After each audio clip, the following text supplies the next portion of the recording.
I want to introduce Mr. Ian Manier. He will be speaking, his title is Playing with the Clouds out of the Competent Communicator Manual, project number 1, his icebreaker, and it is 4 to 6 minutes. Ian?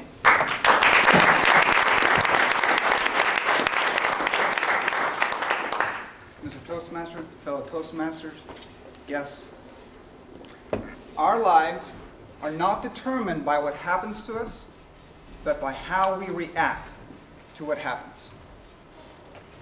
I was born in Oslo, Norway. By the age of 10, I had moved to the United States, where my father had just died of cancer. My mother, while a great person, was unable to take care of me because she was battling the disease of alcoholism. So how do you go from a new country with no mother, no father, to then being able to achieve the childhood dream of becoming a pilot in the United States Air Force? Goals and family. My story starts with my father. He is and always will be my hero.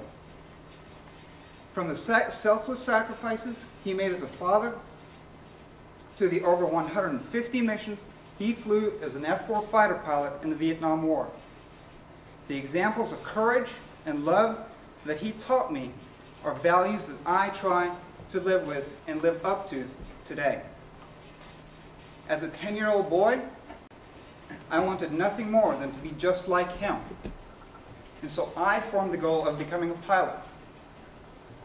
It gave me a compass to which to follow. It allowed me to put the past behind me and to see the opportunities that lay before me. And in August of 1998, I fulfilled that dream, and I became a pilot in the United States Air Force, just like my father had done. But I get just a little bit ahead of myself. I want to share a story with you all that happened about a week before I was to graduate from pilot training. For on that day, I played with the clouds. When you go through pilot training, it's about a year-long process, and it's a pretty intense, stressful year. Well, I made it, with one catch. About a week before I'm to graduate, my instructor comes up to me and says, "Hey Ian, we've made a mistake. You missed one of your flights. To boot, it's a solo flight. That's where you get to go fly by yourself without an instructor."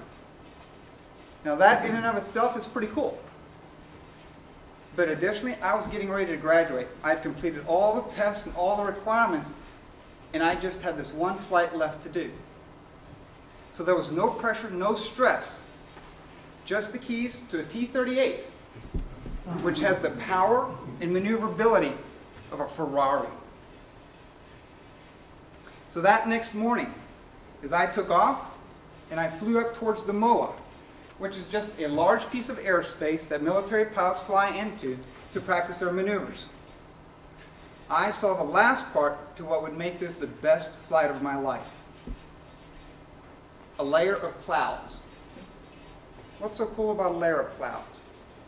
I want you to imagine you're in command of an aircraft that has the power and maneuverability of a Ferrari. You are completely at peace. No pressure, no more stress. And then you get to fly in and around the clouds. I did loops, I did rolls, and for 1 hour, I literally played with the clouds. Now, I've told you that I grew up without a biological mother and a father. But I did have an aunt, and she's who I truly consider to be my mother. When my father finally lost his battle with cancer, it was she who with open arms welcomed me into her life. She had already raised 3 kids, and until I came along, I don't think it was her intention to raise a 4th. But yet here I was, and it was her, along with my father, who taught me the importance of always being there for family. Now today, as I raise my own 2 kids, I always try to remember that same lesson of always being there for family. I have a 9-year-old daughter, Caitlin, a 5-year-old son, Nicholas, and every day they teach me something new. I remember one of the first stories my daughter taught me. It was how to change a diaper. My daughter wasn't but a few hours old. I had never changed a diaper in my entire life.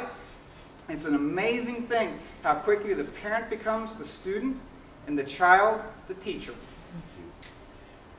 We were in the recovery room with the nurse, myself, and my daughter. And the nurse mentioned that now would probably be a good time for me to change my first diaper. Just about that time, we get a call over the intercom saying that my nurse needed to go to another room for an emergency. I distinctly remember the last words from my nurse as she quickly walked out of the room. "Hey, Ian, don't worry. It'll be a simple diaper to change."